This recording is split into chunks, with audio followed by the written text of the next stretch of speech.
E aí, pessoal, tudo bem? Bom, neste sábado a gente teve encontro dos dois únicos times do Brasil, da Série A brasileira, que tem técnicos negros no momento. O Bahia, do Roger Machado, com o Fluminense do Marcão, né? O Marcão ainda é o técnico meio interino do Fluminense, né? Ele assumiu substituindo o Oswaldo Oliveira. Ainda não se sabe se ele vai ficar por muito tempo por lá, mas talvez até fique, porque o time realmente melhorou na mão dele, tem conquistado grandes resultados, inclusive a vitória contra o Bahia, e está vendo a ameaça de rebaixamento cada vez mais longe. E ele parece estar sabendo criar uma versão um pouco mais equilibrada do time do Fernando Diniz. Então ele mantendo muito do que o Fernando Diniz implementou lá, mas tornando o time um pouco mais equilibrado e que tem sido um pouco mais competitivo, né, no time do Oswaldo, que era uma bagunça basicamente, né. Então interessante até o trabalho do Marcão. O do Roger a gente já elogiou aqui, já fiz vídeo elogiando, vou até deixar aqui no cantinho, aqui no final desse vídeo aqui, o link pro vídeo falando do Roger no Bahia. Mas esse encontro, né, dos dois técnicos negros no mesmo jogo, não passou desapercebido, né? O Observatório do Racismo no Futebol teve uma sacada genial de aproveitar o momento para lembrar isso, e como o fato de serem tão poucos técnicos negros é algo que deveria chamar mais atenção. Os dois técnicos entraram com a camisa do movimento, que tem inclusive chega de racismo nas costas e o símbolo do movimento na frente, e se cumprimentaram, tudo. Então, assim, foi bastante divulgado, isso é muito bom.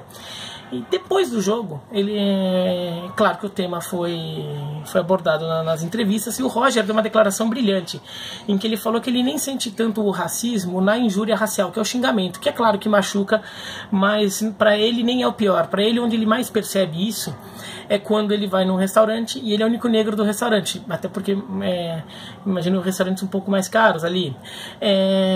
Quando ele fazia faculdade, ele era o único negro na classe dele, e quando ele vê que ele e no caso o Marcão são os únicos técnicos negros, ele percebe isso é racismo. Não é porque eu sou negro e estou aqui, eu não sou uma prova de que não existe racismo. O fato de ele ser o único que está ali é a prova de que existe racismo.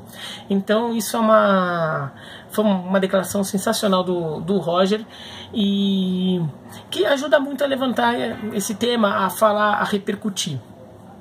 Bom, falar contra o racismo é muito básico, né? Assim, a favor de racismo, assim, não é coisa de ser humano. Mas a questão aí, eu queria até expandir um pouco mais, porque tem esse movimento, assim, muita gente, a maioria das pessoas em geral foi a favor, mas tem muita gente que quando dependendo do tema ou da onde a coisa vai, é contra o uso do futebol como espaço para manifestações políticos e sociais. Acho que isso é uma grande bobagem. Acho que assim, o futebol, como na verdade qualquer manifestação pública de massa, acaba sendo um espaço para manifestações, né? E das mais diversas formas, seja de protestos contra racismo, seja de torcedores do Barcelona se manifestando contra a forma como a Catalunha é tratada pelo governo espanhol, em favor da independência ou de mais autonomia, seja uma manifestação de direito das mulheres iranianas de irem ao estádio, que é uma coisa que aconteceu também esses dias, né? As iranianas há muitos anos brigam pelo direito de ir ao estádio, eram proibidas de ir ao estádio, agora podem, ainda de uma forma bem limitada, que está muito longe do ideal, mas houve uma abertura, então é uma conquista. Então é a manifestação do direito das mulheres estarem em um estádio de futebol, então nas mais diferentes formas, então o uso do futebol como esse espaço público é importante. Nesta sexta-feira, inclusive por coincidência, eu participei de um debate na PUC de São Paulo, que é a universidade que eu fiz, em que eu me formei jornalista, junto com meu colega Breiler Pires, dos canais ESPN. Ele também trabalha no site do El País, ele que é negro, e mais representantes de torcedores de Corinthians e Palmeiras. O debate foi sobre manifestações políticas no esporte, né? E é uma coisa que, assim, não existe muito ser contra ou a favor, é a realidade, elas existem, elas sempre existiram. Eu até mencionei lá nesse debate que o primeiro caso conhecido de manifestação política no esporte é muito mais antigo do que vocês pensam, né? Pensa um pouquinho aí, onde vocês acham que aconteceu? Quando vocês acham que aconteceu a primeira que se tem registro, tá? Pensou alguma coisa aí? Então, a primeira que se tem registro é no Império Bizantino, porque tinha aquelas corridas de biga que a gente vê no filme do Ben-Hur, lá do Império Romano, sei lá o quê. Tinha aquelas corridas de bigas e tinham equipes, né? Aquelas corridas de bigas tinham equipes. As equipes eram identificadas por cores e tinham os torcedores dessas equipes. E daí, depois de um evento em Constantinopla,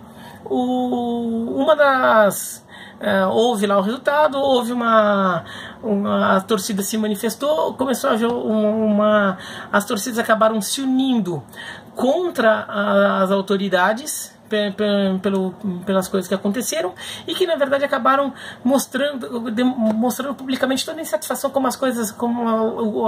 andava mal o governo lá no Império Bizantino na época. Houve uma manifestação generalizada que virou quase que uma batalha nas ruas das torcidas unidas contra as autoridades. E no final das contas o imperador, o Justiniano, consegue sufocar a manifestação e a partir dali ele ganha muita força. Ele até inicia uma grande onda de conquistas territoriais do Império Bizantino, que quase chega a recuperar todo o território que era do Império Romano, né, que era o Império Romano do Ocidente, que foi perdido ali, né. Tudo isso começou com uma briga, com uma manifestação de torcida, uma manifestação de política num evento esportivo, né. Então isso é muito, muito antigo e sempre existiu. Então não existe contra a favor, porque vai acontecer. Não é se eu gosto, não vai acontecer, tá? Então a questão é, claro, que tem coisas que a gente é contra essa manifestação. Por exemplo, manifestações de racismo, torcidas racistas de futebol, como existem. A do Zenit da Rússia, por exemplo, é um exemplo claro, famoso no mundo inteiro. Ou então torcidas com orientações nazistas. A gente é contra. Por quê? Porque as coisas que elas defendem dentro dessa ideologia defendem preconceito, defendem racismo, defendem coisas que levaram até mortes de milhões de pessoas por questões raciais. Então isso a gente é contra. Acho que a maioria das pessoas concorda que isso não é legal. Agora, usar aquele espaço para manifestar a opinião, o sentimento de um grupo é mais do que válido. E aqui eu não estou nem querendo dizer se é de direita ou de esquerda não, tá? Porque assim, não quero mesmo falar isso, que se a torcida quiser, os torcedores ou os atletas quiserem se manifestar em favor do candidato X ou do candidato Y, de direita ou de esquerda, é um direito deles. E se eles quiserem eventualmente os torcedores aplaudirem ou vaiarem um político que apareça no estádio, também acho que é um direito deles, entendeu? Até porque isso no mínimo é importante para quem está de fora sentir exatamente o que é a temperatura daquele grupo de pessoas. Quem está no estádio não representa a população de nenhum lugar, mas representa um grupo de pessoas, e a opinião que essas pessoas estão manifestando ali é importante para a gente saber. Bom, existem isso, porque no mundo de hoje é muito fácil a gente viver dentro da nossa bolha, em que a gente fica só conversando e vendo pessoas que concordam com a gente e não percebe que tem muita gente com opiniões diferentes aí na rua ou nos estádios de futebol, no caso, pensando diferente da gente. E é importante ouvir o outro lado, é importante saber que esse outro lado existe e quem são essas pessoas, mesmo que a gente discorde, mesmo que a gente em algum momento até se sinta um pouco enojado ou se sinta um pouco contrariado com alguma opinião que seja expressada ali. Claro, desde que não seja uma opinião de racismo, essas coisas, né? Então, acho muito importante usar esse espaço de forma democrática. E o Roger e o Marcão fizeram isso muito bem, usando esse espaço para expor o racismo que existe na sociedade brasileira, que muita gente não vê, e o fato de eles estarem lá se encontrando como os dois únicos técnicos negros é um sinal de racismo. Até porque, convenhamos, a população negra do Brasil é gigantesca, então é até esquisito né? Dos 20 técnicos da primeira divisão, só 2 serem negros, é completamente desproporcional à população. E segundo, ainda mais no espaço como o futebol, que não é um espaço de elite, assim, dentro do futebol, né? A prática do futebol não é uma prática de elite. Milhares, milhões de negros já jogaram ou estiveram envolvidos com a prática do futebol em alto nível no Brasil e ajudaram muito a construção do país que, como nação, é mais vitoriosa do futebol. E só surgirem 2 desses negros capazes de virarem técnicos, só 2 receberam informações e tiveram experiências pessoais que validassem um lugar como técnico de time da Série A. É difícil acreditar que outros não tivessem conhecimento suficiente e só não tiveram oportunidades, né? Então a fala do Roger é uma aula, em poucas frases ele explicou muita coisa, é importantíssimo. Acho que as torcidas de Fluminense e Bahia têm que se orgulhar de terem esses técnicos, inclusive porque eles vão mostrando não só por estarem lá, mas porque os trabalhos eles estão sendo bons, entendeu? Então mostra assim, pô, será que outras pessoas não poderiam estar fazendo esses bons trabalhos e de repente não receberam oportunidade só por causa da cor da pele? Então as torcidas têm motivo de se orgulhar de seus treinadores, elas devem se orgulhar de seus treinadores, devem se orgulhar desse acontecimento, e que o movimento negro